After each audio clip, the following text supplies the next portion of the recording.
Hi, Hi. happy July 13th on our Labor of Love, episode 34. Can't believe it's the middle of July. I know. Oh my Weren't we gosh. just anticipating the 4th, just like yesterday? Yeah, they said that things aren't as going as fast when once they closed down CERN, but I didn't even really realize that. But to me, it's still going by so quickly. Yeah, yeah. I actually have taken about a 2-week break from, Oh, except for our podcast. I haven't watched anything. It was actually, it was just getting, there was just so much, it got overwhelming. And I just decided to, I had a friend that came into town over the July 4th holidays, and that kind of started the, okay, you know, step away. And then we just mhm. had such a great time just hanging out and, Oh, enjoying, just enjoying the holiday, like, I don't want to say normies, but yeah, just like regular everyday people, without having all of this anticipation of what does this mean? What does that mean? Is this going to happen? Is that going to happen? And I just kind of extended it, and I'm kind of still in that zone, and it's been good. It's been good. I think it's right. probably a good thing for everybody to do. Step back a little bit. Yeah, and exactly. I agree, and I think people are finding it now to refill your cup, kind of just to step away a little bit and enjoy beautiful days and enjoy the outside because I think that's our preview of what's to come. Because even though I think we are, as time goes on, going to be spending a lot of time with our neighbors and people who are going to be wanting to know more information, that we know. I think we just are going to want to get back to nature and to people and this is just this all of this is just gearing us up, getting us ready, don't you think?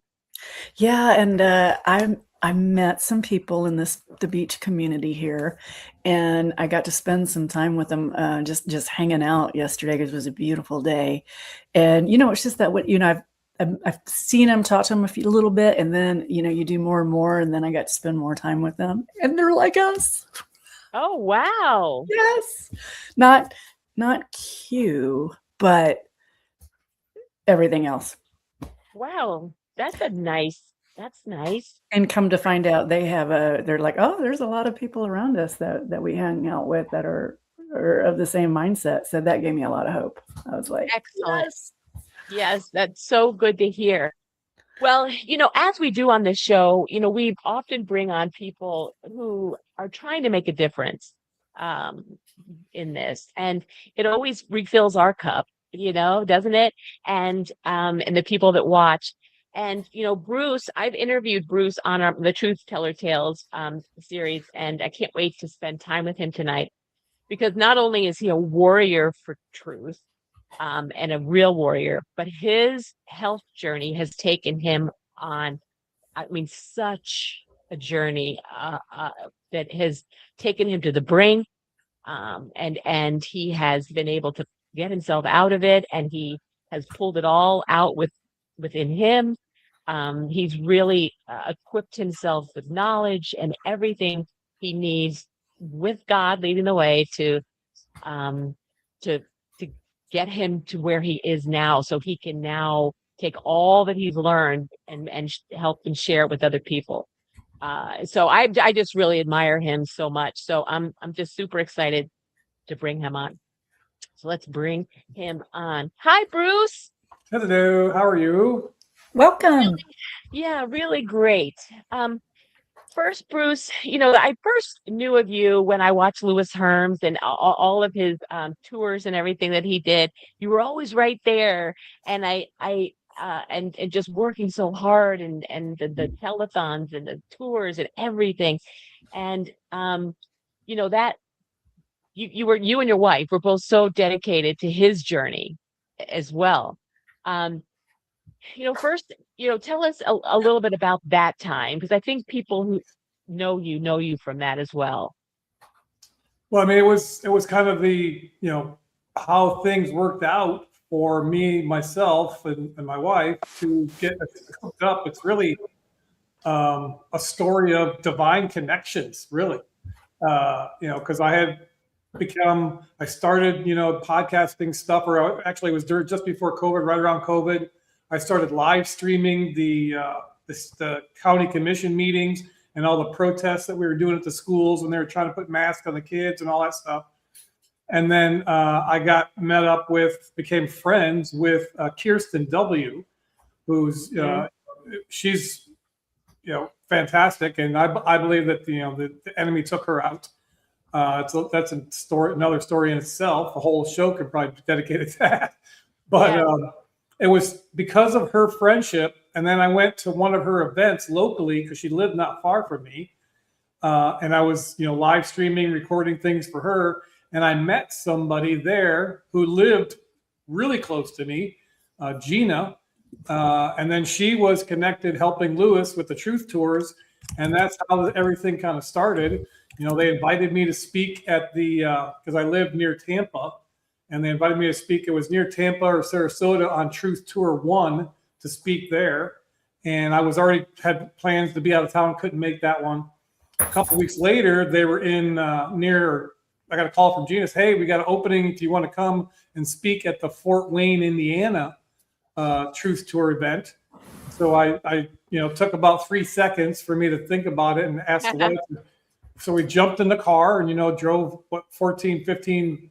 I think it was it's a 14-hour drive, but with gas and stops, took us 18 hours I think to get there, Fort Wayne, Indiana. Spoke there, was fantastic. Met Lewis for the first time, his wife. Jason Q was there, a couple other people. And so it was my first time speaking in front of a crowd, and I was, kind of freaked out a little bit by it. Yeah. But it was good. And then they wanted us to continue on with them. Hey, just, put everything else aside. Just come on with us for the rest of the tour. And I was like, I would love to, but we had other obligations we had to get cleared up. And so we going back home. But then they invited us to come out to the Truth Tour 1 grand finale, which was in Las Vegas. And so we flew out for that. And every Truth Tour event or Unity Tour event since then, I have been on. All of Truth Tour 2, 3, and 4. Those were like boot camps we did in California, and we did one in Florida, just within that state. And then the most recent thing was the Unity Tour, where Lewis and myself and Andrew were, jumped in Esther, the old RV, and that's a story in itself. But we, drove around the country. We're doing, close to 50 events or something in 30 days. We had it planned out. Crazy. And then that Hurricane Helene happened, in Florida, and just decimated, the South Carolina area and, that region, Tennessee, all around there. And so Lewis got a message, said, hey, we got to stop this tour. We had like 10 stops left. We were about to go up into New England area. And we were near, I think we were in Ohio or maybe Pennsylvania at that point. And he said, no, we need to go back home, go down to Florida. Or he wanted to go to South Carolina, but it was just too devastated roads. You couldn't get in and out at that point. So we came down to Florida in our backyard here, and it was just horrible. I've lived here in, Tampa area, Pinellas County for 40 plus years. Hurricanes are, the typical Florida man hurricane thing that they do all the fear porn on the news, it's going to be this and that category, blah, blah, blah. The typical, unless it's a verified category 5, I don't even want to hear about it. Right. It's just going to be a little bit of wind and rain. But this one was different. There was people out on the beaches, even Michael Jaco's house. He at that time lived on the beach, and every single house, had 4 foot of water in there. And we were down there with the whole crew helping people clean out their stuff. And Lewis got all these truckloads of donations of all kinds of different stuff that we were, giving out, handing out, and, helping people as much as we could. So, that's the whole Truth Tour thing. Over 100 events in like a year and a half, 2 years tops. Yeah, that was such a whirlwind. But, and the people, though, around him were so dedicated to the truth and to him and the message. And, you also all really put up with a lot of negativity, people trolling. I mean, you really had to have some strength within you to not let that bug you. And I guess, having Lewis, watching him, um, how he took it so well, but it was, he got hit hard. You all did. Well, yeah, for sure. I mean, and it was because it was more of a mission than it was, something to do. We were out there trying to wake people up and get people, the truth as we knew it, information, and try to mobilize them, get them, excited about doing something, to try to save our country. Because we knew, at that point, after COVID, we were dealing with the as my friend Jack calls them, Joey bribes. The fake president that we had lived 4 years through. We were all right in the midst of all that stuff, and it was, Yeah. we were fueled on lots of caffeine and patriotism. So true. Caffeine and patriotism. Yeah. I mean, because that was crazy times, but you really just went all in and gave it your all. And so, during that period, Bruce, I know we're going to be talking about so many things tonight, but during that period, and people can go back also and watch your life story on Truth Teller Tale 68. But I want to at least briefly go over some of the things that you went through with your heart, and then dive more deeply into some things that were happening to you currently that had to do with your thyroid and things, correct? Yep. So the Reader's Digest version is 2004. Was 36 years old. I had what they call a MI, myocardial infarction. I had a major heart attack, 100% blockage of the LAD, the left anterior descending artery. That's the one they call the Widowmaker. And prior to that, on my mom and dad's side, both had family history. On my mom's side, they had the sudden death thing where you just have major heart attack, you go to sleep and don't wake up type stuff. A type of one and done, situation. And then on my dad's side, I call it, they had the plumbing issues where you would get blockages and, bypass surgery, stents, the whole thing. So I had it, from what they say, I have since moved on from that belief, that I was, had this family history and was genetically predisposed to the heart condition. And I was, the medical system, essentially said, well, you're doomed. You're going to have to live with this for the rest of your life. It is what it is. Yeah. And so 2004, had the heart attack. Because of my family history, 2006, they put a pacemaker defibrillator inside me. 2009, I had a single bypass surgery. 2012 was supposed to be a routine upgrade of the pacemaker because the battery was getting low. So but they screwed that up. That took three surgeries in 2012. I nearly died then. Got an infection real bad around the device after they put it in. What they call laser lead extractions and a bunch of stuff. So so they ended up, getting me fixed.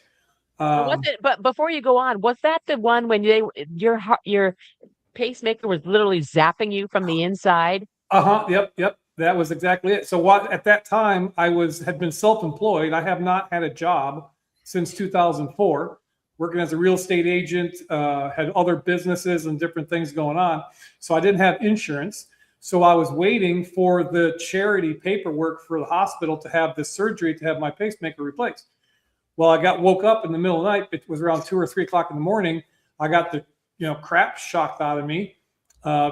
Sitting me up in bed. I'm assessing myself. I feel fine. I don't, what's going on. And then a couple minutes later, bam, it hits me again. What's going on? It hit me again. We call, 911. They all come, and it's bam, bam, bam. It keeps hitting me. Ended up hitting me like 15 or 16 times in an hour. And then last time it hit me was I was in the emergency room. It blasted me again, and I yelled out, said, "Come turn this thing off before it freaking kills me." Because I felt fine. And come to find out, one of the leads had broken, and it was firing and shocking me erroneously. It was a malfunction of epic proportions. Yeah. And so, that was 2012.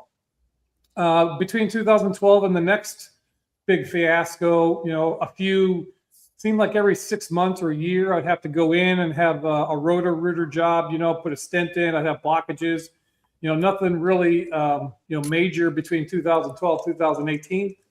But 2018, that was the real wake up for me. I ended up having 7 surgeries in 6 months, which started out as, again, a routine upgrade of the pacemaker because the battery was low. I ended up 4 surgeries to get the thing fixed, the pacemaker thing. And then I ended up having a perforation in the colon, had an ileostomy. I had a bag for 2 months while the tailpipe was disconnected and healing. Oh, Ended up with an incisional hernia. It was just horrible. And didn't you say that time was pretty much your lowest? Very much so, because the medical stuff, it just beats you down. I was mentally, I was always a glass half full, hey, if there's a problem, we can fix it type of guy. Yeah. But, the health stuff had beaten me down, all these surgeries, laying on the couch with this bag that I had, now I have super crazy empathy and compassion for the people who have to live with that, all the time. But it took every ounce of everything in my being to get from the couch to the bathroom, to go to the bathroom. And that was it was a small 1-bedroom condo we were living in. So it was maybe, 20, 30 feet, but it took everything I had to go do that. I was like, this is freaking crazy. I can't live like this. I wouldn't say I was suicidal, but I was ready. I was done. I just said, beat me down. I could have played the victim, woe is me, I got this and that and the other. And I was like, no, F that. We're going to figure this thing out. And it was right about that time, things, were end of 18, 19, the campaign thing was kicking off for the 2020 stuff. And, so I was, got involved in all of that. And then it was the 2020 situation, that really kind of woke me up, the stolen deal. And so I started just like everybody else, woke up on, what was it, the 4th of November and wondered what the heck just happened. Yeah. And start searching, start digging, start looking. Because I had already been researching stuff about my health, and I was starting to pull myself off of some of these meds. I was on like 10 different cardiac meds. And I had bought into what they were selling me. And it was about that time still a spiritual aspect of my awakening started to happen. And I realized that, hey, this has got to end with me. So I'm breaking the generational curse of heart situations, and my kids and my grandkids are not going to have to suffer this. I'm the last one. And so I've already made that mind. It's already done in my head. It's a done deal. I just got to continue walking it out. And then my where I am now is I just didn't wake up one day and all of a sudden say, hey, I'm going to fix all this. It's been a process, right? Mm-hmm. When I started 2004, I was buying into what they were selling me. I identified as that heart patient, right? This is my heart condition. This is the way I'm always going to be. Stuck taking these meds that they want to shove down your throat all the time, and constant doctor appointments, and every few years having to go in and get a new device and blah blah blah. So I bought into it. The stories that I was telling myself, I had taught.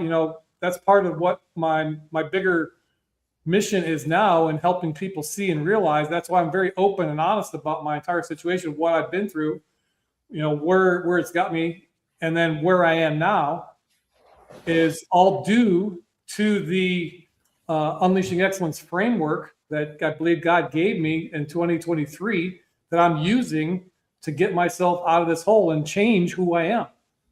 Change my identity, how I think. I'm just a guy that's dealing with a heart situation. I don't have a heart condition. I don't have, it's not a terminal situation. It's a temporary thing. I just need to figure it out. Yeah. So it's amazing, Bruce, how, you hear it over and over again from different sources. It's about It's all about your mind and changing your perspective, changing your mind. And you said a couple of key things. You do from even when you were little, you heard about the heart issues on both sides of your family, and then you became the heart patient, and that was your identity, Yep.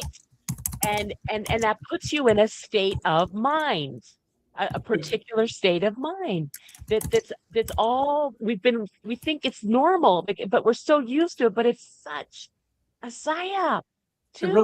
It really is. And I am in the process of proving it, because a lot of times we hear these stories, about, people, changing just their, mind over matter. And there is truth in that, but they're not giving you the whole picture. And that's one Yeah. of the things also I've realized, because I've always been involved in a lot of, personal development, leadership stuff, sales type things. And so you hear about all the old school book, Think and Grow Rich, or The Power of Positive Thinking. All those things are true, but they only give you a piece of the puzzle. You got to have the whole puzzle to be able to put it all together. And then when you do, the light bulb goes on and you can begin to walk in that stuff.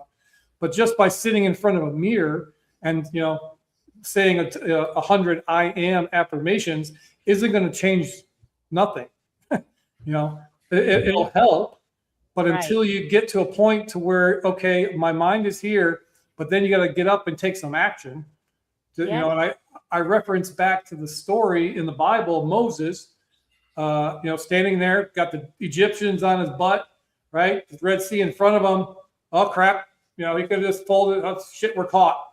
It's over. But no, he did something. Right. He raised that staff. Had he not done that, it would be a completely different story. But the whole idea behind that story is knowing what you're worth, what you are, and then taking some action to make it happen. Had he not raised that staff, it would have been over. Bruce, because we've just finished July 4th, and I've talked about this with Trisha. I've been digging into more the founding fathers, and I was looking at letters between John Adams and Abigail Adams, and thinking, if you think of the colossal, how did this teeny tiny group of people think that they actually could become independent from Great Britain? I mean, how? It just seems like it would be an impossibility. And, but when God is at the helm, things happen, and things are made possible. And I do believe this is happening to all of us as a collective and individually right now in history. And that's why I'm just so excited, to hear individual stories like yours, but then see collectively that collectively we could actually come out of this monstrosity with which we're living in this world, and turning a ship around that is ginormous. But It is. I mean, Trisha, we've had this conversation before, haven't we? Yeah. I'm probably looking like I'm a little lost in thought, because my father was told that he had cardiomyopathy, and ended up having to have a defibrillator put in, along with, it must have been 12 different drugs that they had him on.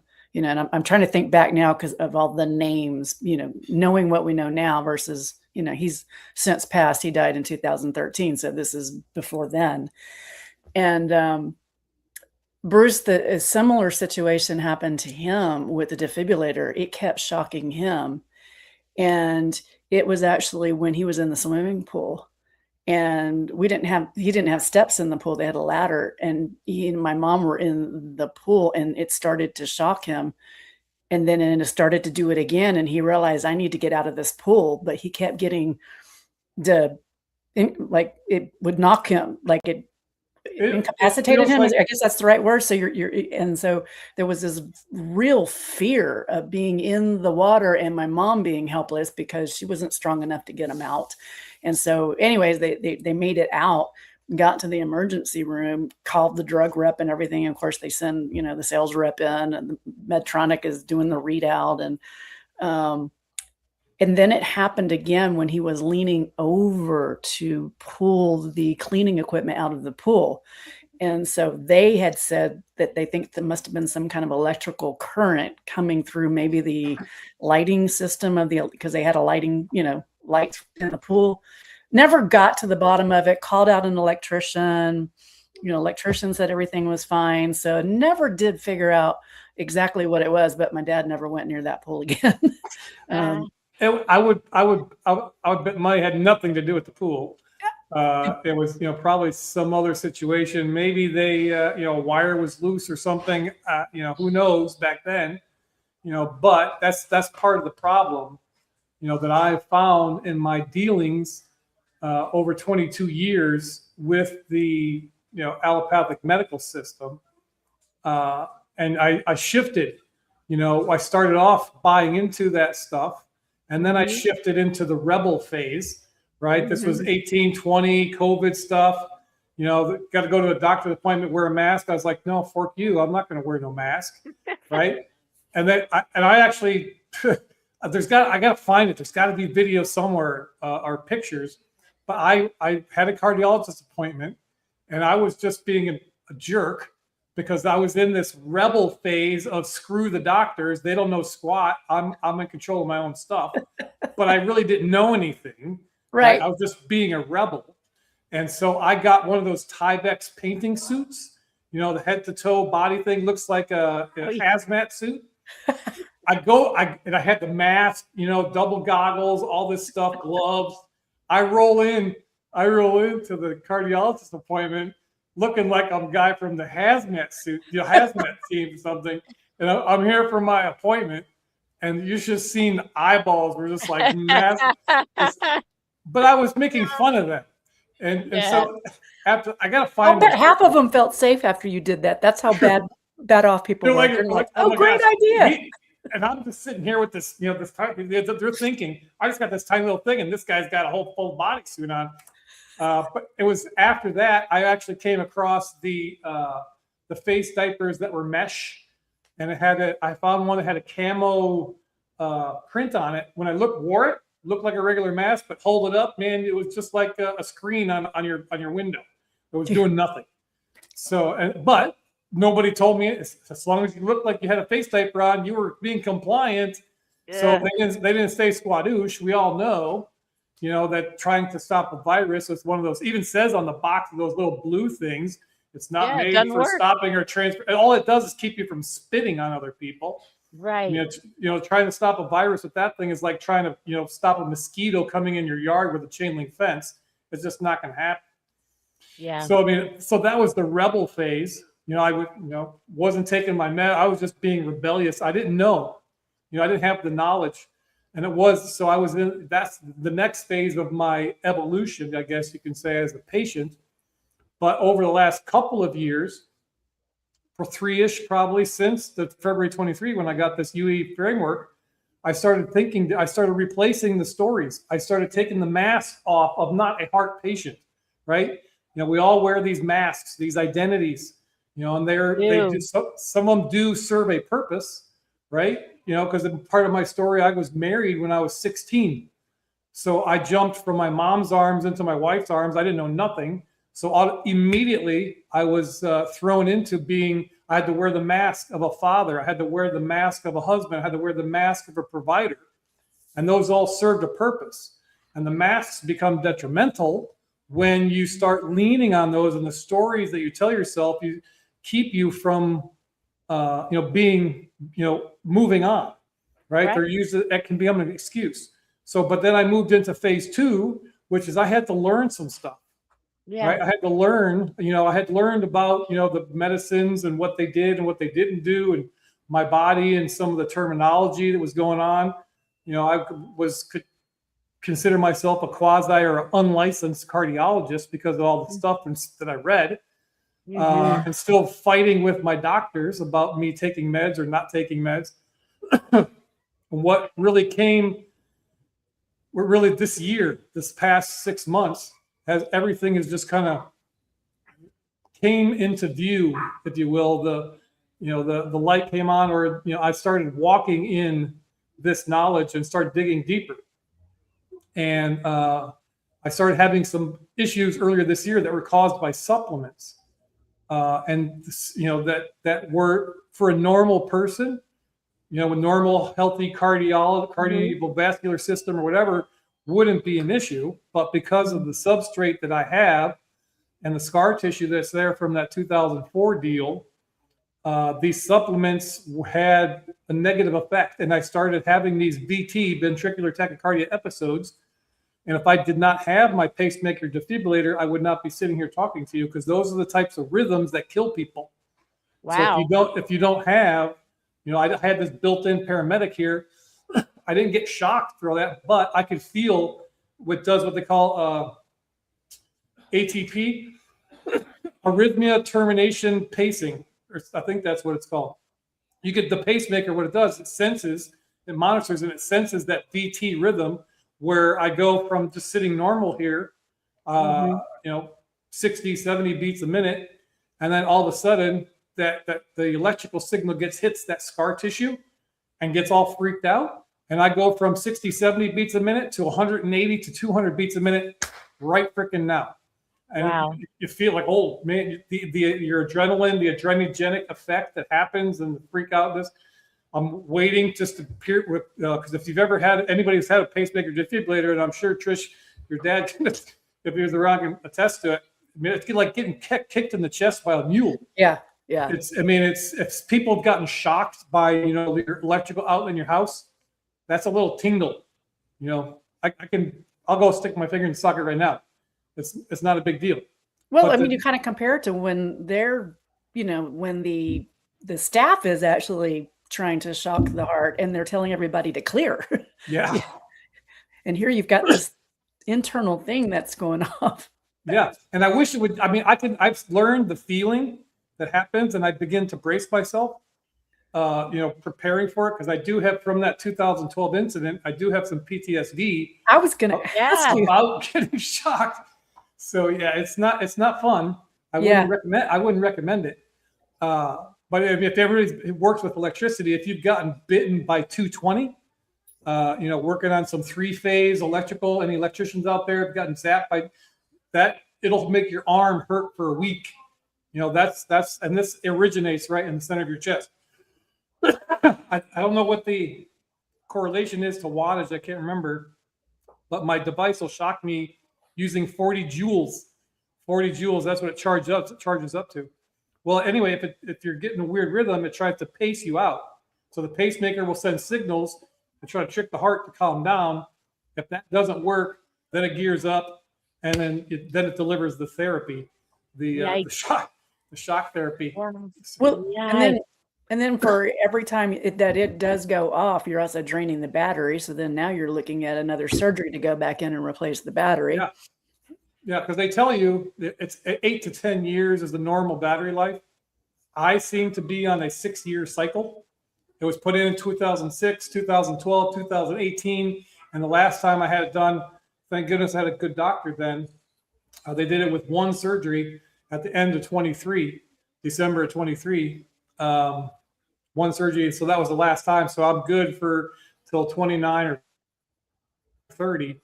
But I believe, and I know, like I know my own name, at some point I will be able to have this thing removed from my body, and I have to deal and live with it.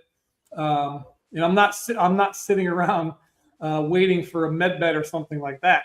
If that happens, great. But there's other things that I can do, and that I am doing to take control of my whole situation. So this year, go ahead. I was just going to say, because, you posted and I was like, wow, an area that we hadn't even talked about, because you just found out about this connection with your thyroid, right? Yep. How did you find that out? Through my own research. I had, so this back up a little bit. When I started with this new cardiologist, they did a full panel of blood work. And back then I found my TSH number, thyroid support hormone was high. So he suggested I go see an endocrinologist.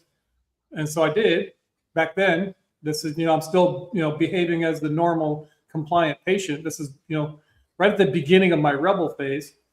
So, but they put me on, went through the whole deal, the levothyroxine, and got my numbers started to come in line. And then all of a sudden, this endocrinologist decides to retire or move away or something, not practicing, not seeing any more patients.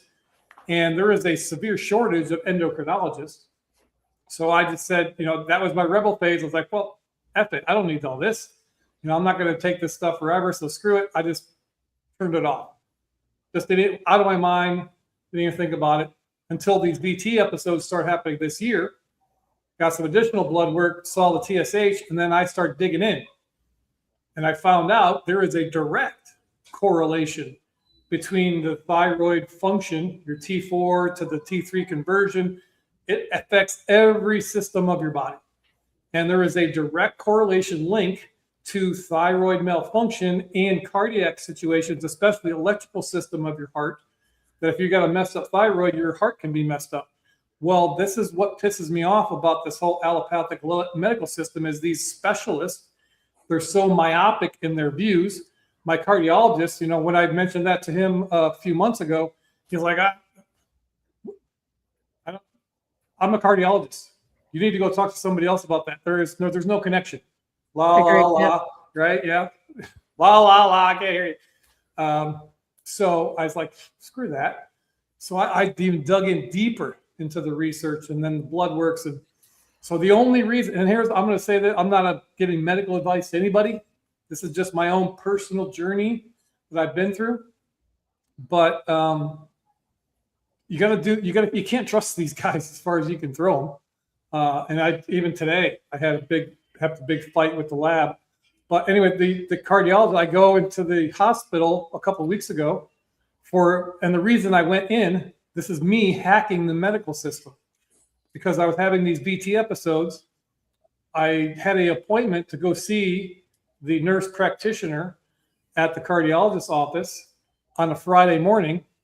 But because I know the game and how it's played, I roll into that appointment. He's going to give me a script to go get labs. And I also wanted an echocardiogram because it's been forever since I had one, 2018 or 2019, to see what was going on. If there, so I needed more data, more information, these tests. So I said, well, and then it could be weeks before I go and get this echocardiogram, get scheduled and blah, blah, blah. It's like, no, screw that. So I decided before the Friday morning appointment, Thursday night, I go into the ER. And I said, and I presented as having chest pains, these VT things. I knew they were going to admit me. So I got my blood work done. I got my echocardiogram done. I talked to my electrophysiologist and we had a plan. And all right, I'm out of here. Less than 24 hours, I was in the hospital. That's the only reason I went to the hospital was to expedite the tests. Wow. So that I could get the data that I needed. Otherwise, it could have been a month or two before I was able to figure anything out. So this is how I've hacked the system. And now I'm not pro doctor, I'm not pro medicine, but there are times when certain medications can be beneficial, right?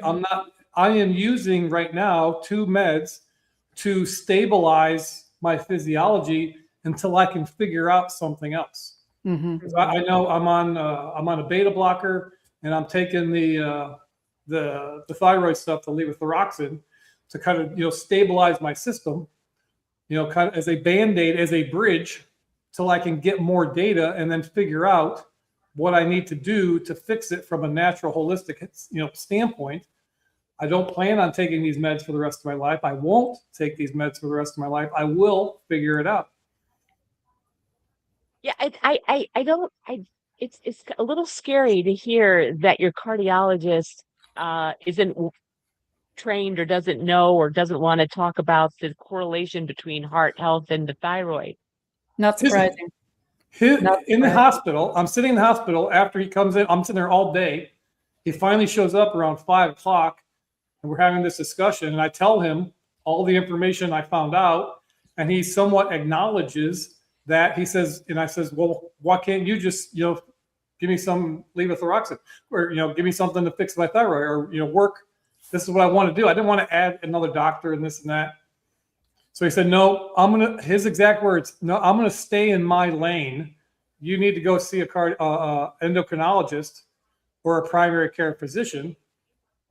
And that was another thing that pissed off the rounding doctor or the attending physician, because I didn't have a primary care physician. I fired that guy a long time ago because he was a twit. I stopped going. So this guy comes in. I tell him what I'm finding out. My thyroid's messed up. I probably should see an endocrinologist while I'm in the hospital to get a consult, right? And like, no, we don't do that here. It's, the thyroid fix is not an acute problem. It's a terminology they use. So he said, "Who's your primary care physician?" I look at the guy and I said, "Well, I'm my primary care physician." And he went off, his eyes opened up like big saucers, and he started on this diatribe about habla with this and that. He basically said, "You're not qualified to make decisions about your own health." I threw his ass out of my room. I said, "You can go ahead and leave and don't bother about coming back because I don't need to talk to you. I'm only here for this and this. This is why I'm here, is to get these tests. Otherwise, you can go pound sand." And he got that pissed him off. I never saw the guy again. And so, this is. I have to share this with you. I just Googled.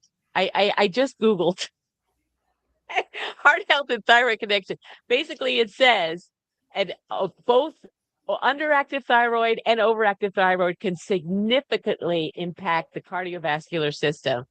So that's the first thing. And then it goes into detail. I mean, how is that not?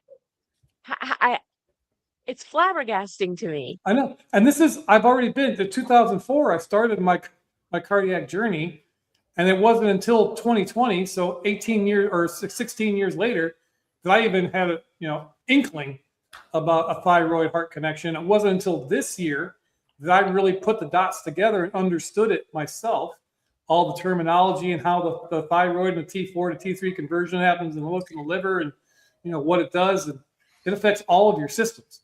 So for all these cardiologists, I mean, who knows how long my thyroid's been effed up? Yes. Right? Who knows? So I found a primary care, and this is to tell you how things have changed. I went from that compliant patient, right, wearing the mask, I'm a heart patient, this is what it is, woe is me, victim, blah, blah, blah. Yeah. To the rebel phase where I was like, screw you, I don't need any of this. Didn't know anything. But now I know. I have the knowledge. I've done the research. I understand the terminology. And it's taken me almost five years for my EP doctor to finally come around to respecting me, because before I was just a non-compliant patient. That's what he put in my files, because I wasn't taking the meds. He's a non-compliant patient. In his notes, my wife was able to obtain the notes. I saw his notes. The patient has an affinity for suboptimal holistic and natural treatments. Oh, shame on you, Bruce. All right, I know. Sacrilege. I'm a blasphemer. Wear that with a badge of honor. But now, a couple of weeks ago, I had a phone call because I was still titrating my dosage on my carvedilol to stop these VT episodes. And I put a bunch of messages in their portal, and finally I was wanting to get some clarity or some direction. Hey, you think I should raise it up? I already knew I was going to be raising it up. I just wanted to have it official. I already, was going to be raising my dosage. And so they called me, and it was the doctor himself. We had a 30-minute conversation, and we talked about I researched everything. Maybe I'm on carvedilol. Maybe carvedilol isn't the right, right drug for me. Maybe we should go to metoprolol, or there's another one called benotropolol or something. There's 3 other ones. And after all the research I did and looked at the studies and all that stuff for my particular situation, staying on the carvedilol was the right thing. So I'm laying all this out, using all the terms, the proper medical terminology. And by the end of that phone call, he asked me, the doctor that previously said I was a non-compliant patient, well, what do you want to do?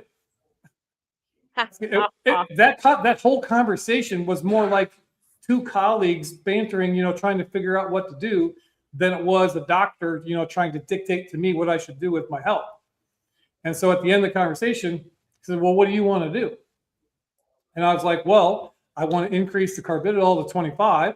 I want to get on this levothyroxine to get my thyroid back in line and see if that can change, since you're not willing to do it, change any of my heart stuff and see if I get everything in line, if everything, mellows out. And he's like, sounds like a good, and then I mentioned about an ablation. And I didn't know much about ablations. I know they use sound and stuff and, can reroute some electrical stuff. But anyway, he said, well, since you're so into research, because he knows I come prepared. Since you're so into research, here, I'll give you this. He says, write these down. I'm writing feverishly. He gave me the exact 5-step process that he uses, because he's one of his specialties as the electrophysiologist, the EP doctor, is ablations. So he gave me the whole thing, and I've been researching the whole thing, and that could be a root cause fix for some of my VT stuff, rather than just masking the symptoms with a medication. Yeah. Yes. That's So- Ablation of the thyroid? No, of the heart. So the Okay, heart, okay. I was heart good. there's scar tissue in the heart from the heart attack, and then there's some halfway kind of alive tissue, and that it's called the isthmus. And what happens is the electrical signal that makes your heart do all the pumping and this rhythm and all that stuff, it gets into that isthmus, that halfway live tissue, and then it really slows down. It kind of gets lost, in the scar tissue, and it kind of freaks out. And that's what causes the VTs, or even AFib. It can cause AFib as well. That's where I was So going. Yeah. That's So where I was going with it. There's two main, from a layman's standpoint, two main functions in the heart. It moves the blood, right? From the plumbing standpoint, you get the blockages and, hardening of the arteries and all these different things. And then there's the electrical system. And, I've moved on from I don't have any ischemia. That's what they call the blockages in the flow. I don't have any new ischemia that was confirmed through testing, but I'm still having these electrical problems. So so they can take, what they do is they take sound frequency, sound waves, and they'll actually kind of burn or, block and redirect some of the electrical signal, the pathways that the electrical signal follows. So I don't have the VT. It doesn't get lost in the scar tissue. So that's the layman's version of what an ablation is. Even David, I don't know if he's had it yet, but Nino recently was diagnosed with AFib, and after the Vegas event, and he was in the hospital. Yeah, that's what. Why are so many people getting AFib? My mom had it. She had to go through she did the 2 shocks, and I think she had 2 shocks, then the ablation, and then the shock again. And it seems like, I don't remember hearing AFib, the term AFib, in this kind of condition until like the last few years.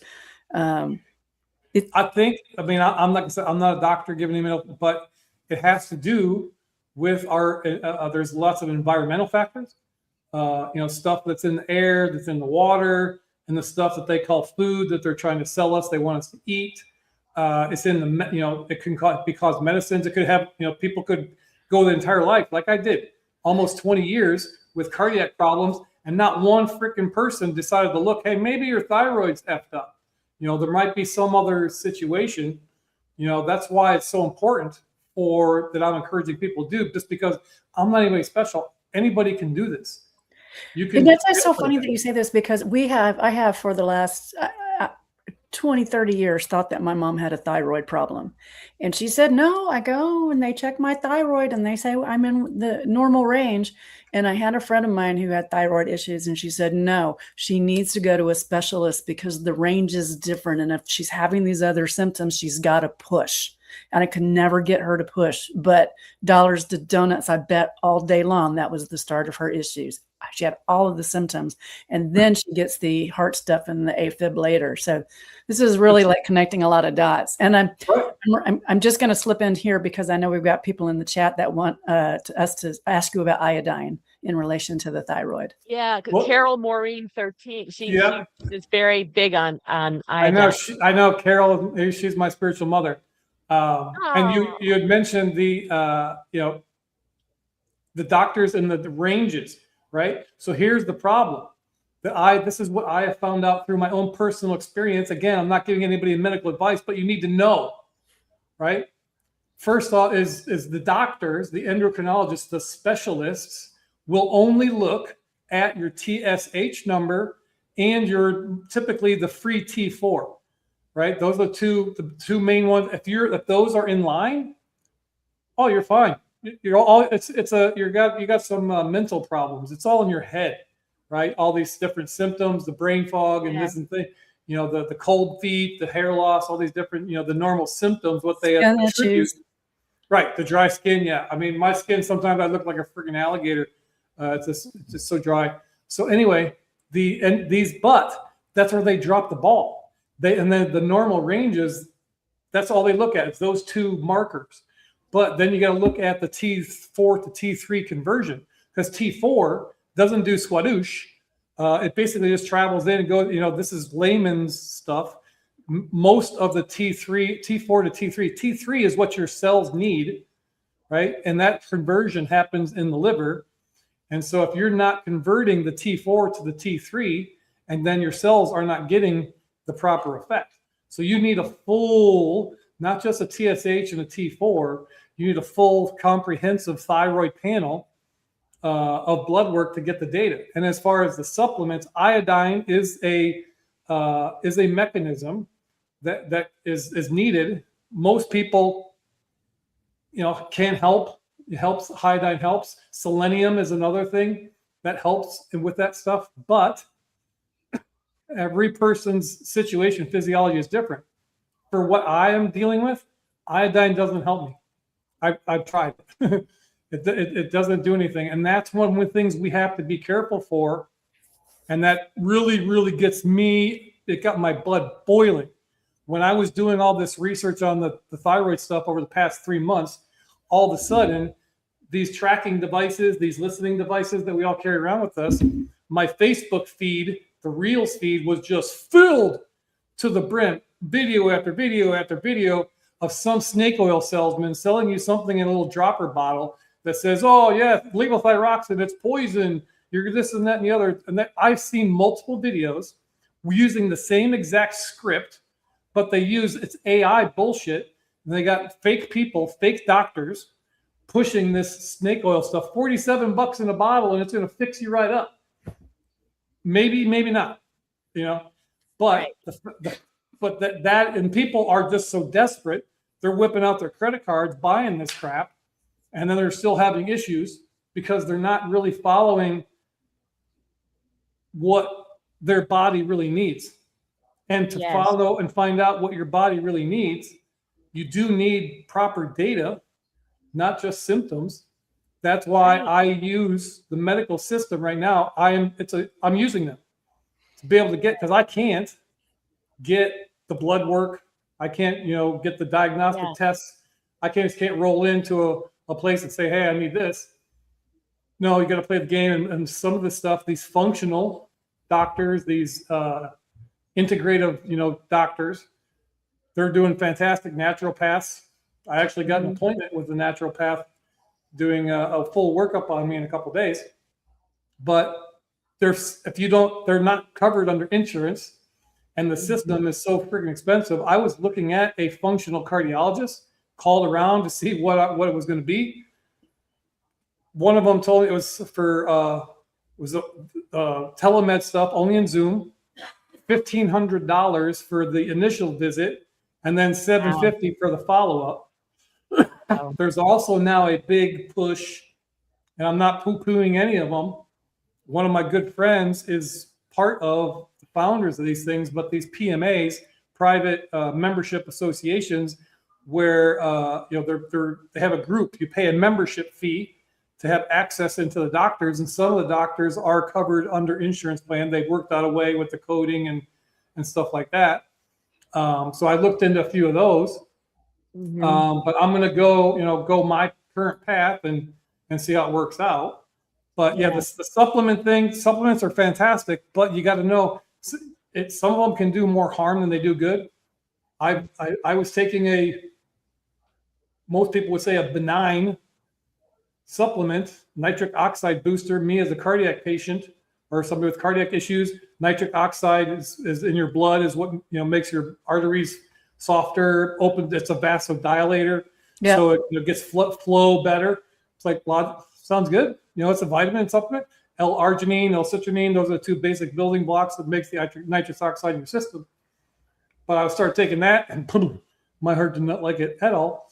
That was one of the triggers of my VT storms was that supplement. As soon as I stopped the supplement, within several days, my VT storms almost stopped. So I mean, you got to be people with significant susceptibility to things need to be careful about supplements. You just can't start dropping. Right. If you take too much selenium, it can become toxic. Right? You got to know what your levels are and stuff. Yeah. And I think with all of this AI and information that's at our fingertips, I know it's doctors' worst nightmare for us, right? To do that. But I think this is also a turning point for us too, that we have to not always just take their word. They're great doctors, they're great surgeons, but we also we have to do our own due diligence, because they can't know everything. They've been trained in American Medical Association, and that is purposefully not giving us sometimes the best information. And so it's we just you have to empower ourselves. Right. And the only way to do that is with information, right? You got to stop thinking that they know all the stuff. You got to retrain your brain about, and learn, spend the time digging and researching. And it's freaking boring as reading through some of these studies. I don't even understand and can't pronounce half the words that I'm reading, but I can get, and then AI, like you mentioned, it's a tool, right? Now, there are so many people now in today's world, even within the Patriot Truther type movement, that are poo-pooing AI because, oh no, it's the next thing to transhumanism. You're going to wake up one day and Elon Musk is going to be there putting a Neuralink chip in your head, right? That's just BS. It can go that way. It's a tool. It's just like a weapon for the Second Amendment. It's a tool. It depends on the hands of the people that it's in. Yeah. How that tool is used, and I use AI. For a lot of stuff, it's helped me learn. I mean, I take some of these big studies that I've come across about, the connection between statins and Alzheimer's and neurocognitive diseases. I don't understand. That's all Greek to me, right? I haven't spent hundreds of thousands of dollars learning all these stupid Greek words or Latin words. So I plunked that study into AI and it says, what is it? Give me a summary of this thing and teach me like I'm a fifth grader. And it breaks it down super. And like, oh, it's super easy. It's so true. That's some of the tools that you can use, and like you said, you can't trust it completely because it's still pulling information from a faulty system. Right. And you mentioned the doctors. I don't put a lot of the onus or a lot of the responsibility of the doctors if they had true and good intentions to want to help and heal people. It's the problem is in the whole allopathic system taking over, like you said, American Medical Association, the Rothschilds want to use petroleum products to make these pills so that they can, take everything that God made. That's evil. Can't do that. That's a bunch of quackery. Even going back into the 30s, that movie Reefer Madness, right? That, as soon as you smoke a joint, you're going to go out around and kill all your friends. That was a propaganda piece that was paid for by the big pharmaceutical industry. Come on. Yeah. So the transformation that's happened for me now that when I show up, my condition hasn't really changed, but I'm the one who's changed and I show up differently. So the 5 years that it took me to basically train my cardiologist, how I am, and we have now, used to be when I rebel phase, it was an adversarial relationship. Now it's more of a partnership. And they're asking me, well, what do you want to do? Yeah. That's and here's how I show up. I could share. Bruce, you're training your doctor just like you're training your own AI. Absolutely. 100%. Here's the thing. it's taken me, because I went through that rebel phase with this guy. Now I show up. I got a spreadsheet that goes back to 2016 of all the labs and blood work that I could find through all the different portals and everything. I've compiled it into a spreadsheet. So now I can see patterns. I can see, trends. I show up with my spreadsheet of my blood work. And then I also, every time I go to appointment now, I show up with a patient briefing document. And so the patient briefing document is, an AI gave me this idea. It was Claude. It was actually Claude AI. Said, hey, patient, so it's got my, my brief history, what is currently going on, and then the labs that I believe I need to be able to get the data that I need to make the decision. And then what I'm looking for, my ask, what my goal is for that appointment. I know before I even walk in the door of my doctor what the outcome is going to be. I'm not waiting for him, in the past, roll up, oh yeah, I got this pain, it hurts when I do this. Oh yeah, here you go. Take these 2 pills and we'll see you again in 3 to 6 months. That's the way that's the way it used to be. In and out the doctor's office, 5 minutes, 10 minutes maybe. Now my appointments are 30 to 45 minutes. Because I'm there, I'm understanding, I know the questions to ask. And just like a good investigator, you have to be watching these crime shows, investigators, detectives, you don't really ask questions that you don't really already know the answer to. That's right. So you're trying to gauge them. So 5 years for my cardiologist, he wouldn't give me the levothyroxine. He wouldn't deal with my thyroid. So I didn't want to go to endocrinologist. So I found another primary care physician. And luckily, I landed on one that was great. I show up with my spreadsheet. I show up with my patient briefing document. I say, I need this and this and this and this. And here's my history of my thyroid. I was on this. So we worked it out immediately. Right? Here you go. Here's your levothyroxine. Here's your blood work, scripts, whatever. So it took me 5 years to train my cardiologist and 1 appointment to train this PCP. My follow-up with the PCP after I had my initial blood work was, he says, well, since you're so knowledgeable and you're very informed, I'll let you go first. Oh my gosh. So I said, well, here it go. I said, well, here's what's going on. This and this and this. This is what's missing. Now there's another investigative piece I want to find out, because there is also seemingly a newer, maybe not newer, but a more awareness of this cortisol issue. And so if you have a high cortisol, that can affect your cardiac situation as well and electrical system. So I said, well, I need to find out where I'm at, because I'm a very high drive type person. My brain is going, I'm a multitasker. I get easily distracted, squirrel and all over, here. Over there. So my brain is always 5 steps ahead. So, this could be a cortisol thing, but I need testing to figure out where I'm at. So that was the piece. This time I went in my patient briefing document. I need to have this cortisol test. There's a couple of different kinds, and he gave me the blood work kind rather than the saliva kind. So everything's moving good since this whole last few months, and I've stopped these supplements. I'm still taking my normal supplements that I take that I believe, has helped me get off a lot of the meds, because that's super important. You got to find the right supplements, and probably piss off some people, but not every supplement out there is created equal. Right. Everybody says their supplement's the greatest thing since sliced bread, and that's usually marketing bullshit. And I'll go ahead and mention it. I don't know how you feel. This is just my viewpoint, unpopular as it might be, but this wellness company, with Dr. McCullough, I'm not a fan, because they're taking advantage of the fear and stuff with the whole ivermectin thing. So I'm not a fan of Dr. McCullough. I think he's an opportunist and making a shit ton of money off of the Patriot movement. And there's far too many grifters out there already that we have to deal with, people that call themselves a doctor that we think we're supposed to trust, that aren't giving you the whole story.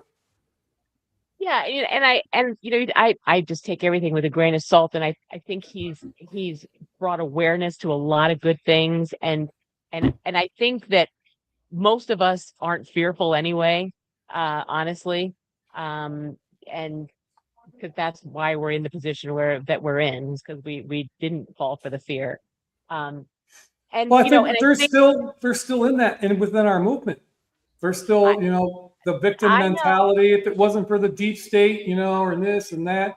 And then now, we're dealing with, this is going off subject, but now we're dealing with all these, paid, foreign paid or CIA paid influencers and everything Yeah. that's going on. The whole Candace Owens thing and Alex Jones and Tucker Carlson, all these guys, doesn't make sense. And we've traded, knowing the government, media, and corporations are corrupt, that false narrative BS, looking for something else. And now we're being sold another narrative that I don't believe is completely true either.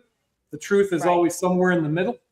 And Yes. that's why it's so important to be connected to your creator, source, God, however you want to put it, to develop your intuition, your Agreed. discernment. You got to, Yes. do your own research. Q talks about it all the time, right? You got to expand your thinking, Yes. know. And to your point, Bruce, everything that you're talking about is from going to the doctor to watching people, and you can't play the victim anymore. And individually, we have to get out of that. We've been so trained and so pushed to be the victim in everything, because that means we have no control, right? We know that's the opposite. We actually have all the control within ourselves to change things. And so we have to do our own homework with our health, which is what you're doing. Whether the Candace Owens, whether that whole group is part of just getting people who maybe don't like Donald Trump to actually listen to them and hear things that maybe they would have never listened to if they had said that they like Donald Trump. It could be part of this whole psyop. We have no idea. Right. You know, That's the thing. but We don't know. We can't verify on any of that stuff. And we have to trust ourselves. Yes, and that's what we have to do. Trust ourselves and just take everything and just take it, but don't absorb it, and just understand that. And I always go back to, again, just like you said, our connection with God is what is driving us, why we're here, and why we're going to get out of this incredible inverted society with which we've been living. We're going to for get sure. out of it because it is God led. And that, I always keep my eye on that, and know that these other things with this fifth generation warfare and this psychological operation, Bruce, the thing that has been so fascinating to me, and I have to say, Ornella, a hair therapy, sent me this fella who completely diagnoses or looks into uh, the Truman Show. But the guy who does it, I can't remember his name. I have to look it up. He's an expert in psychology, and everything is psychological. Everything is psychological. Everything. And you know what's crazy? I have to just go down this one rabbit hole, you guys. The one thing he says, the thing that we spend more time on, 4 hours a day, you know what you never dream about? Being on your phone. Right. So something that you spend so much time on every day, you don't dream about. Do you all dream about being on your phones? He said he's never met anybody, because it's not real. This isn't what matters. Right. And so, but we psychologically feel like we can't be without it. I mean, Well, so yeah. when you start going down these psychological things, you're like, whoa. It goes way deep. I mean, I'm digging into some stuff right now that I'm starting to resonate a lot more with. And it's considered like crazy, like woo stuff, the whole simulation theory and timelines and craziness. Yeah. I'm digging into that as a side hobby. But what you had mentioned is we have to be our own best advocate, whether it's our health Yes. and our relationships. Yes. And I've said, I said this a few years ago, and this has been the problem when we were narrating the apocalypse about all the corruption in the government. The founding fathers had intended us to be self-governed, right? But the problem is we have outsourced our own self-governance for so very long. We don't have a flipping clue what really self-governance really means. right? That's right. And so we're just starting to figure this out as we Yeah. break free out of the matrix, as the veil is thin, the scales fall off, however you want to describe it. Yeah. As we now we're trying to find our footing, but it has to start, in our mind and our heart. Exactly. People are still doing it, but a few years ago, the whole sovereignty, thing, you could Right. file some paperwork and you don't have to pay taxes anymore. Yeah.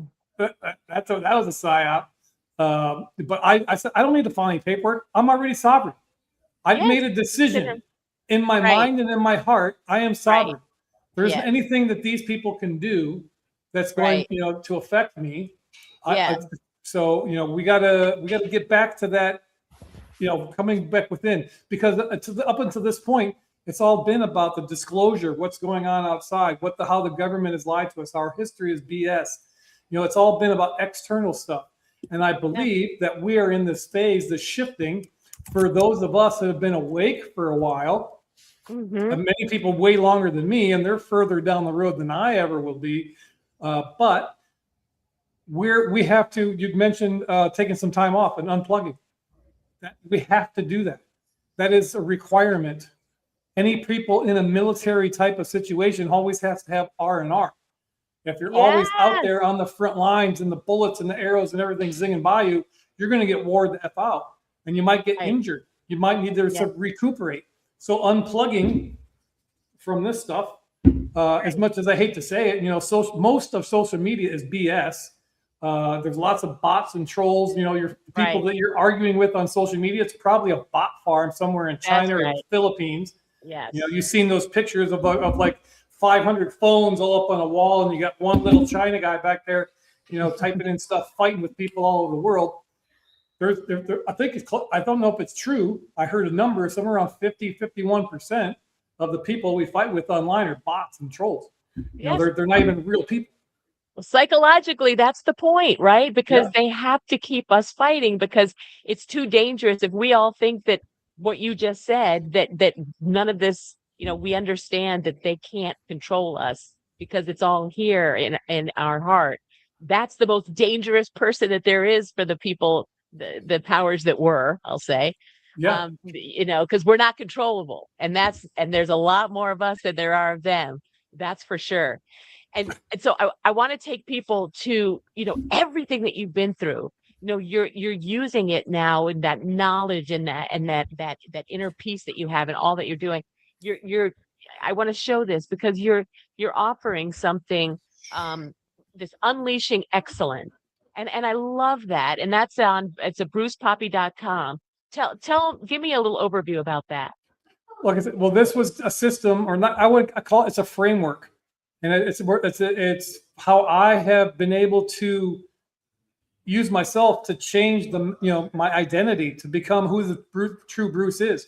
Because back, this message, I was crying out because I was fed up with everything that was happening or not happening. I was crying out. It's like, how do we get through this? How are we going to get through this? And so the word came to me was connections. And I was like, okay, that's great. Flesh it out. It did flesh out over a couple of days. But the number one connection, like we've talked about, is being connected to our God, creator, source, universe, whatever you want to call it. The second connection is we need to be connected to ourselves.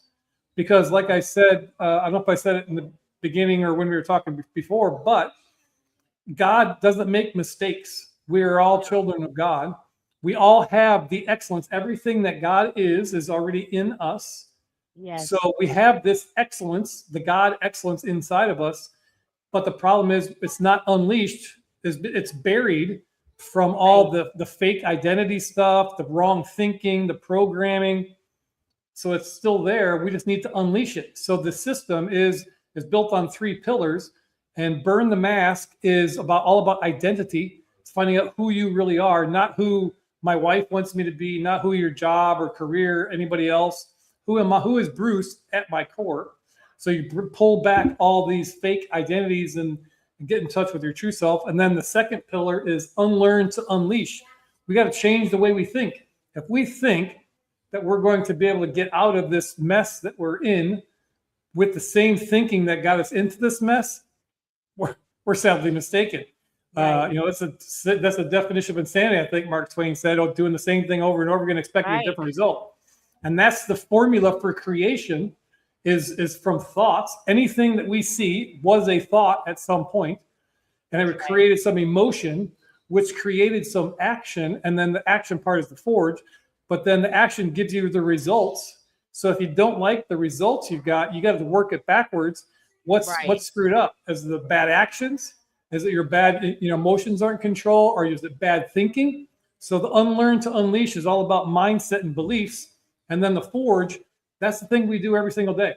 I talk about reps, the tiny, smallest thing. We always set goals, first of the year, new me. I'm going to lose 20 pounds. And then you step on the scale the next day and you haven't lost a pound. You said, "I'll screw it up. There's no way I can do this." You give up.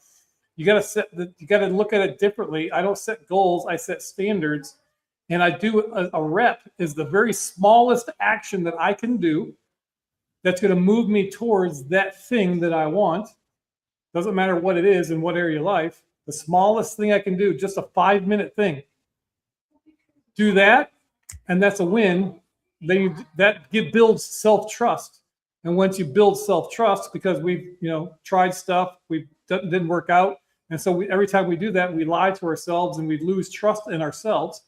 So we think, "Oh, I'm not smart enough. I've never been. I'm just not that person. Right. My family has never done this, or I didn't go to college." There's all these other reasons, that we put on ourselves. So we just do one tiny small rep. That's what I call a rep. And you do that one thing, and then the next day you build a consistency chain. Do that rep, and as you build self-trust, that builds confidence, so that you can step out and do a bigger thing. Maybe the next rep is a little bit bigger, a little harder. And we do it little by little. I want to be just a fraction, a tiny percent better tomorrow than I am today. Exactly. That's the goal. I'm not going to change my life overnight. This journey of my health journey is a perfect microcosm of all of our journey, in this place, whether it's in a relationship or business or anything. As we started off, we didn't know.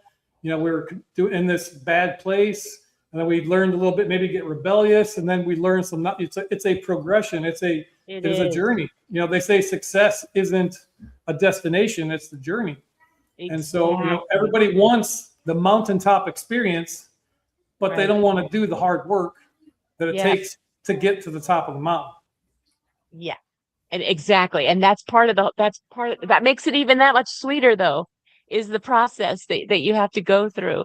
And you're at the place now where you're passionate about it. We can all hear it in your voice and your strength about it and your commitment to it. And because you've been through it and you see that it works. Well, that makes me, I think that's my superpower, is my authenticity. And I got zero qualms about ripping my heart open, ripping my life open, laying it on the table. I'm not one of these guys, a guru. I don't have it all figured out by any means. I'm just a squirrel trying to get a nut. But I've been through, and I have used this framework in my own life, and I've been open about it. Said, "This is what I'm doing. This is how it's working for me. You can do it too." And so that I encourage everybody to look inside yourself. The universal laws, everything's connected. You got to go within. That's where the answers lie. They're not external. Everybody's looking for some extra. What they're looking for, Trump, the military, the white hats, to ride in on a white horse and save the day. And it's always been throughout the Q drops and everything. It's been about you and me unifying and getting as many people as we can to unify and start pulling the rope. The very last Q drop before they started redoing again was the link to the Twisted Sister video. And all through that video, are you ready to finish what we started? Right? Mm-hmm. It's time for action. Yeah. We have to be the ones to rise up and unite. We're still, that's what pisses me off about the whole conservative, Republican, GOP, whatever label you want to put on it. Is the Democrats, the Democrats, as Trump calls them, they're always united. They always are pulling the rope in the same direction. They're a very small percentage of what's really going on in the country.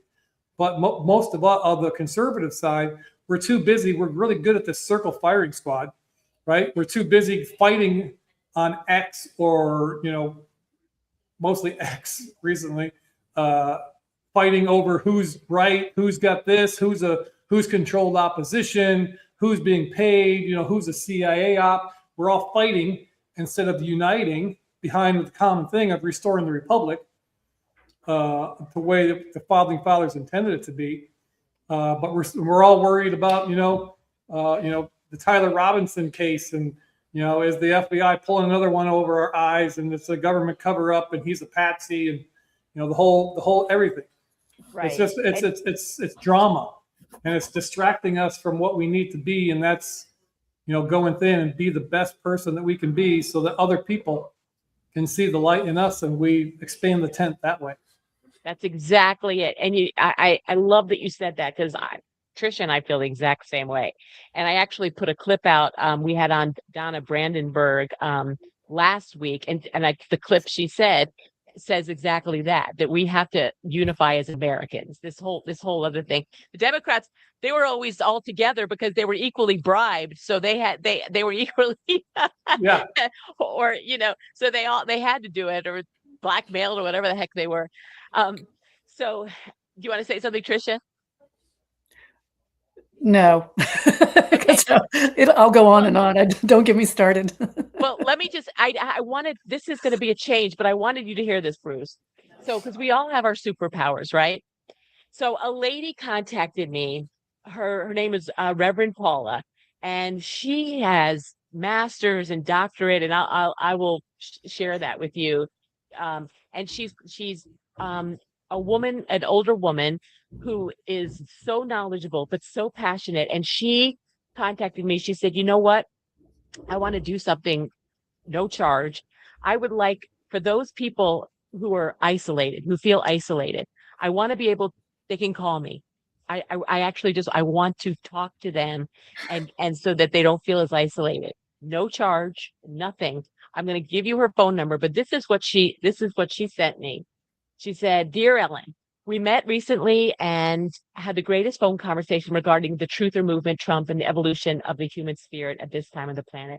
I'd like to issue an invitation to your audience, which is the following. I'm offering a prayer heart line." This would be it's funny, she called it heart, and hearts on all caps after what we've been talking about today with you, Bruce. Right.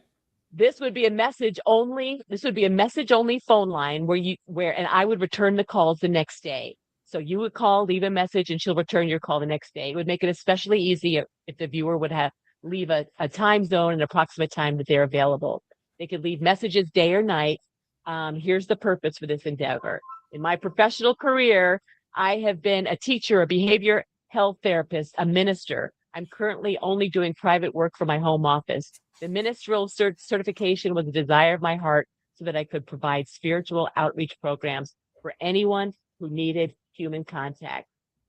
I've been aware for some time that there are thousands of people who are isolated from family and friends regarding the topics that so many of us know to be true. Those could be COVID, Trump, and the White House, and the evolution of the human spirit on the planet at this time. Therefore, I would like to meet the needs of that group of people. My credentials are below, which I'll read.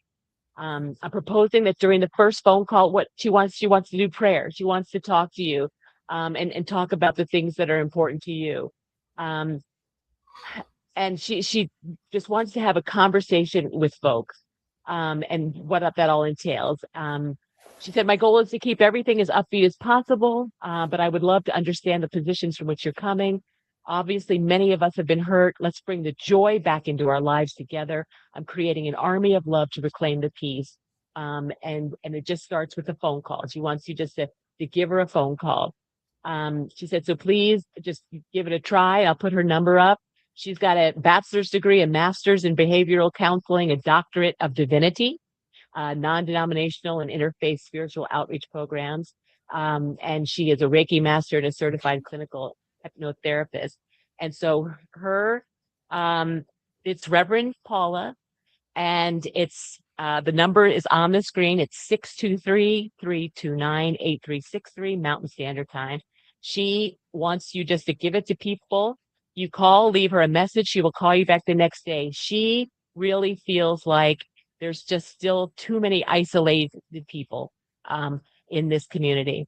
And she wants to just bring you joy, rekindle your faith, just give you someone to talk to. Whatever is important to you, she wants to be that connection. Whether you talk once or numerous times, it doesn't matter. And there's no trick to it. There's no, we're not selling anything. She literally is just a someone that has been a viewer and wants to do her share. Awesome. And how awesome or is that timing, Ellen, that Reverend Paula reaches out to us, and we are the show leading into the next show for the conspiracy therapist, Sean. We have a female. Yes, We have a female that's what Sean. he does too. Female, exactly. And some people, but that's perfect because some people feel more comfortable speaking to Sean, and there might be some people more, speaking with a female. Who knows? But it's interesting. This really she was determined to get in touch with me so that she could do this. I mean, she was determined that this was what she's supposed to be doing. So I was more than happy. We've had conversation. And she's very enthusiastic, and I was just more than happy. She wanted to give out her phone number. That's fantastic. Okay. Yeah.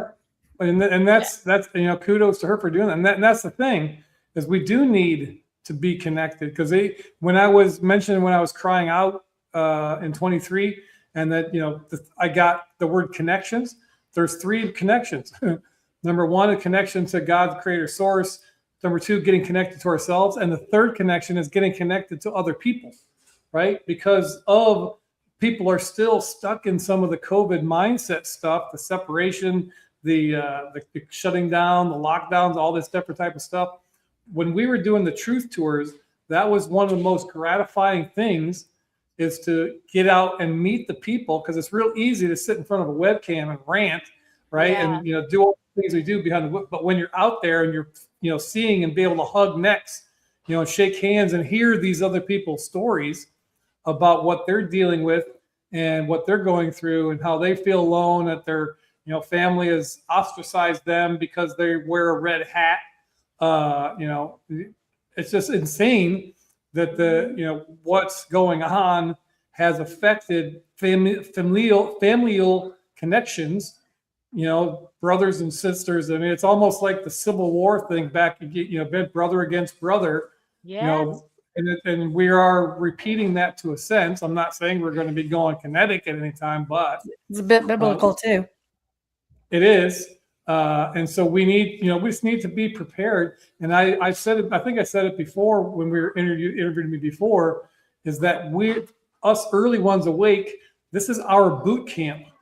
We need to build ourselves up and become full of knowledge and power, so that when the next wave of people that are getting wakened up, because we're still in this early part of the D-class disclosure phase of this thing. We're not, I think, maybe, hopefully, we're moving towards the judgment phase of this thing, of holding some people accountable for all the stuff they've done, crimes against humanity and such. Mm-hmm. But it's our job that when that next wave of people come through, come awake, that we can come alongside them. And rather than have the attitude or mindset, I told you so, you should have listened to me 5 years ago when I told you about all these COVID, blah, blah, blah, this and that and the other. Instead of, taking that type of, we come alongside and said, hey man, it's our, I've been there. I was right where you are. And this is how I've been able to do what I've been able to do. And this is why these certain things had to happen this way, so that we can, raise the vibration, the frequency of everybody on the planet. And that's what's going to change and push these evil ones even further into their holes, or end of a rope, however that ends up being. Very much so. Agreed. Agreed. Couldn't agree with you more. I mean, that's literally why we're here. Because love is it, man. Love is the ultimate weapon. And light is 100% undefeated against darkness. Wherever light shows up, poof, darkness is gone. It's undefeated. The darkness cannot win over light. So we need to be the light. We're light workers, light seeds.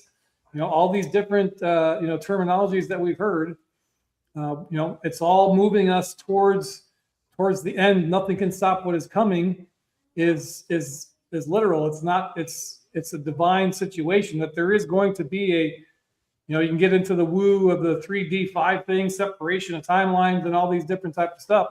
There's more truth in that than people give credit to. Mm-hmm. And we all had to, just you were talking about your rebel phase, right? We all had our rebel phase. We had to go through that because otherwise we would have all been like, we told you, I told you his earlobes were different, But we had to kind of become the peaceful, loving. Yeah. Because I've gone through the same thing during COVID, right? When we see the people that were driving around in their cars with a mask by themselves or riding a bicycle down the road in the middle of, there's nobody around and they've got a couple masks. And first off, you make fun of them, right? You say, how stupid you are. You laugh at them, all these. And then you're like, now to the point, I have empathy. I feel sorry for them. Because the fear, if they're still in that much fear, I do too. I'm just like, I just stop myself. I'm like, wow, that must be very hard for them to be living in that fear. Yeah. We use it flippantly, but the whole MK Ultra brainwashing programming thing, these guys have been they've been masters at this for decades. Yeah. And so we think that the Democrats are all stupid. No, the people, the evil ones, the deep staters, the globalists, they've been running this playbook and they're experts. They are masters of deception. And the fact that we all are woken up to the point. I mean, I was scanning through some headlines, or maybe it was a local newscast. They were talking about this cicada COVID. You've seen that one? The cicada COVID. And I just laughed. I saw, God, you're serious? And now they're here in Florida. There's this stomach virus bug thing just with explosive diarrhea. That's all over the news down here in Tampa because there's some cases or something. I'm like, oh my God, these guys are. They're getting outrageous with the headlines. It is monkeypox, right? Yeah. It's just like, let's try this and see who believes it. And it's a thing. There's far too many people that still believe it. I know. I mean, and we can't, and you can't, you have to. Q is right. You can't tell them the truth. You got to show them. That's why we've been, and all this stuff that's happening, with these dog and pony show congressional hearings and stuff. That's not for you and me.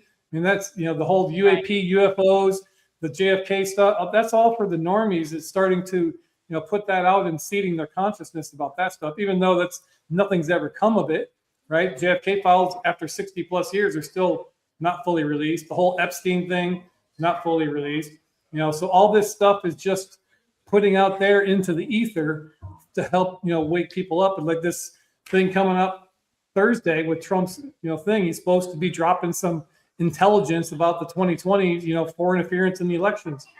So we'll see we'll see. We've had so many of those. It's like I know.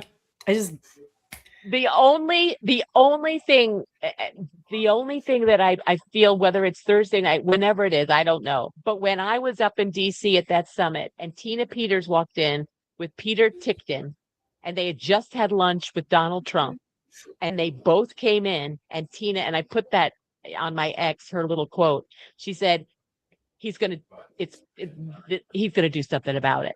And Peter Tickton also said that this is going to be dealt with, but he said that there's still a huge fight in front of us. But the two of them had some pretty good marching orders. So I do think that has to go down at some point. Well, I think it has to come sooner than later. If it doesn't happen really fast, then we're going to be running into the midterms, and then there's them stealing again, and that could be Juan has talked a lot about the near death experience for America, the gut punch. I don't think that's happened yet. Another little curious point of data that I have noticed over the past couple of months since that Fraud Finders Summit out in Vegas, Juan O'Savin now is doing many more interviews with his face out there in the front. Yeah. What do you make of He's that, not- Bruce? Something's changed. There Yeah. has to be. I mean, for him to be incognito and hide, only show his boot or his ring, all these times, and now, he's been at many of the Truth Tour events, and he's always, we've always no pictures, no pictures, no pictures. Now he's done several interviews, face front. And our friend Matthew Geiger posted a picture with him, this morning or yesterday on Facebook. Yeah. Well, some are Nope. saying that there's more than one. I have seen every person that I have met in person has been the same guy. But I did see another picture. It was a few years ago. There was another event in Vegas. It was right near, there was a big movie, something coming out. And there was another event in Vegas, and there was a picture. I have it somewhere on my computer phone. That was somebody was saying, "Oh, this is Juan O'Sabin." Right? He shows up in the red Maserati and everything. But it was a different guy. It was not the same guy that I've seen. And I don't know if I'm speaking out of turn, but I do have my wife caught him adjusting his tummy. I was So going to he- say that can't be real. He is wearing a fat suit. Okay. And my wife caught him, put his thumbs behind and kind of lifted it up. We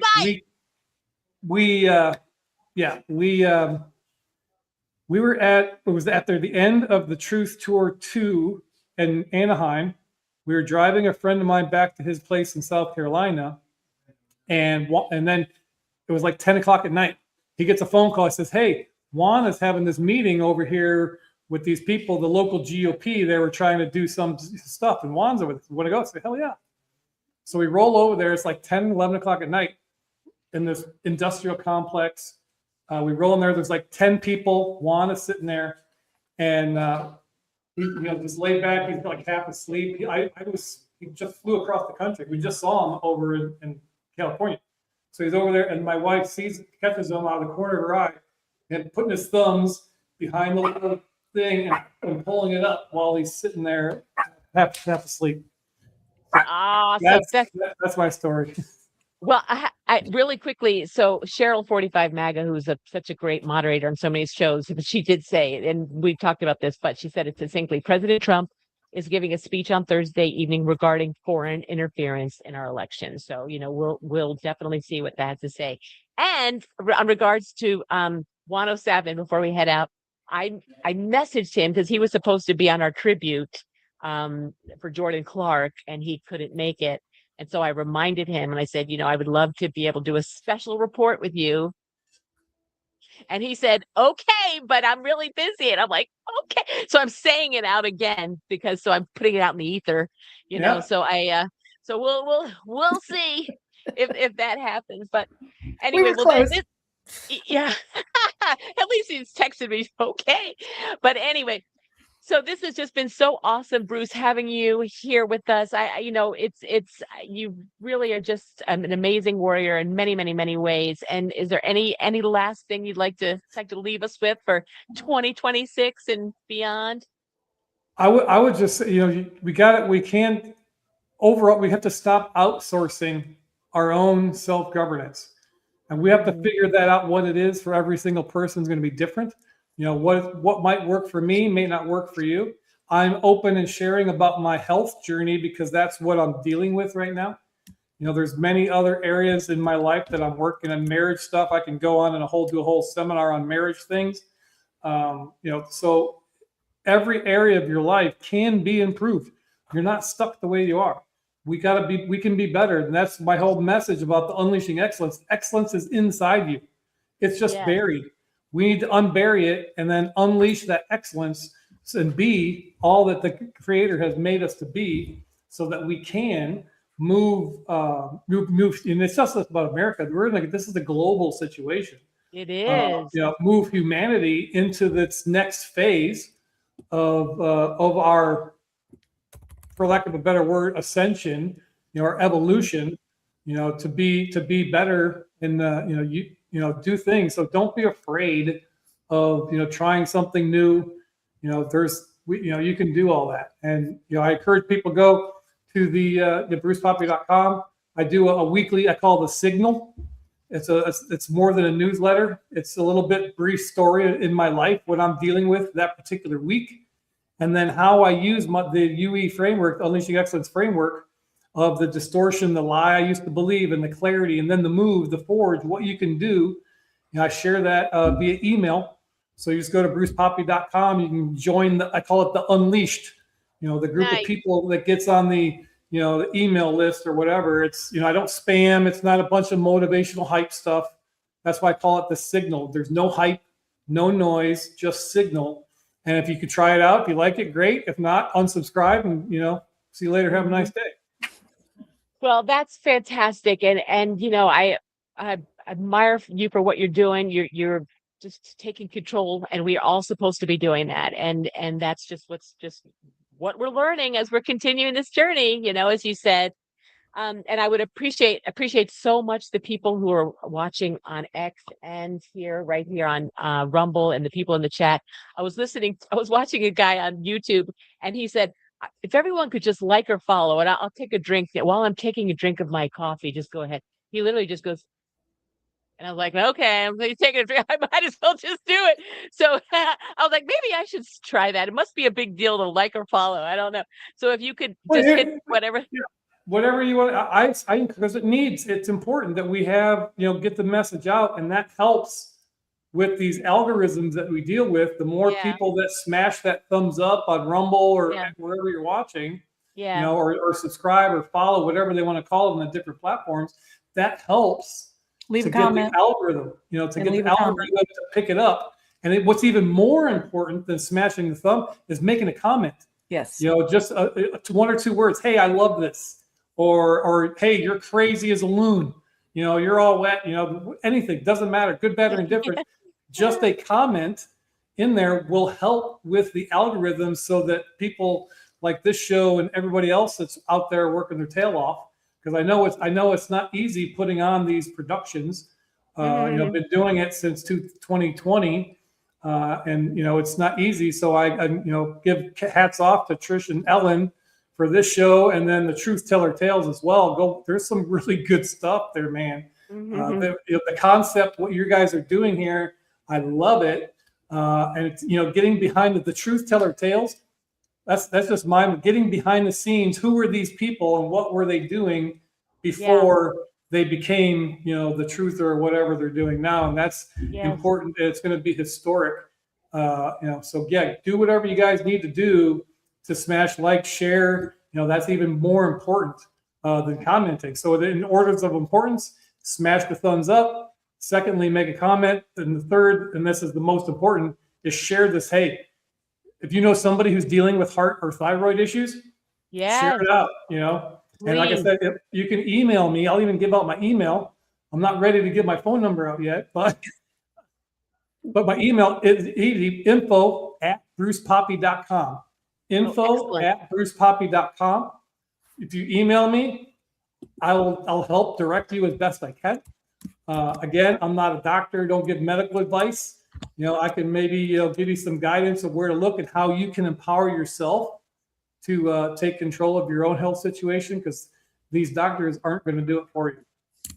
Exactly. Well, this has been so awesome, and I appreciate it so much. So on our way out, I'm still figuring out how to raid over to another show. I think I got it right this time, but just in case, it's Conspiracy Therapist 17 is live right now, and he's a buddy of ours, Sean, and he has wonderful shows. So if it doesn't work for some reason, just head on over there and give him a like and all that stuff as well.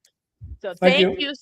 Thank you so much for spending time with us. Thank you, everybody who's been with us. And I have a lot. Truth Teller Tales has a lot going on this week coming up as well. We have next week on Labor of Love, we have Brightside, Rachel, Brightside Blonde is going to be on with us. One of my favorites. And on The View of Truth on Friday, we have on Dr. Scott Young. He's going to be on with us there. I met him in person in Vegas just recently when I was out there. He's a very cool dude. Yeah. Fantastic. And my Truth Teller Tales interview coming out this week is with Dr. Lee Merritt. And so we've got big stuff happening. So this is all great. So thank you all for hanging out, and amazing times. And just keep your head up and know that God's got this. For Amen sure. to that. All right. Thank Love to you. everybody. Yes. Bye. Bye bye.